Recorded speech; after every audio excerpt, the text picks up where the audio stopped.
તો દેવા હાટું તું પૈસા માંગ હે ગલ્લામાં જે હો 300 કર્યા 300 કર્યા છે એટલે હપ્તા કોણે તાર ઓલે રક્ષા કોણે લીધી તાર ઉપાય લીધી એમાં હપ્તા ભરવાના પૈસા તારે માંગીને ભેગા કરવાના હે એટલે મિત્રો આ કઈ રીતનું મારે હું તમને એમ કહું આ મારે શું સમજવું એ કે રક્ષા લીધી છે અમારે ને અમારે હપ્તા ભરવાના છે ને આ છોકરો તને પૈસા માંગે મેં એને પૂછ્યું તાર મમ્મી ને તાર પપ્પા તને પૈસા વાપરવાના આપે કે નથી આપતા આપે ને તો તું માંગવા શું લેવા જાશો માંગવા શું લેવા જાશ ક્યાં લાવ આગળ એને શું કીધું ખબર મિત્રો મેં આગળ કેમેરો બંધ કરી દીધો ને એટલે એને એમ કીધું કે હું કે અમે રક્ષા લીધી છે ને એના હપ્તા ભરવા હાટું હવે હપ્તા ભરવા હાટું આ છોકરો પૈસા માંગવા નીકળ્યો હતા ને એની પાસે ભાગ છે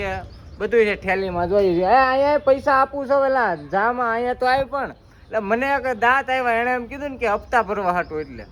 આવું છે બધું યાર હપ્તા ભરવા હાટું યાર આમ થોડું હોય મા બાપને કહી છોકરાને તમે માંગવા મોકલો એ ન સારું લાગે વ્યવસ્થિત નાનો છોકરો છે એ તો ભણવા જાશો કે નહીં એલા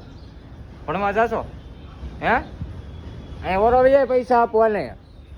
વિડીયો ઉતરે એમાં કાંઈ ન થાય અહીં વે એમાં કાંઈ પોલીસવાળા ન લઈ જાય એ કે પોલીસવાળા લઈ જાય એ કે હવે હપ્તા હાટું માંગવા નીકળે એ છોકરો એ કે મારા પપ્પા ને મારી મમ્મી કે કામે જાય કે પૈસા આપે તો એ કે અમારે હપ્તા ભરવા હાટું હોય કે માંગવા આવું છે તારે ભણવાનું હોય અટાણે શું કરવાનું હોય હાલો મિત્રો આમાં તમારું શું કેવું છે જરીક કોમેન્ટ કરી નાખજો અને જરીક વિડીયોને શેર કરી નાખજો બીજું કાંઈ ન કરો તો કાંઈ નહીં હપ્તા હાટું જો આ છોકરો માંગતો હતો પૈસા જો અટાણે ઊભો છો પણ એને આગળ આપણે પૈસા આપણે છૂટા પડ્યા છે એ આપશું અને બધાને જય માતાજી.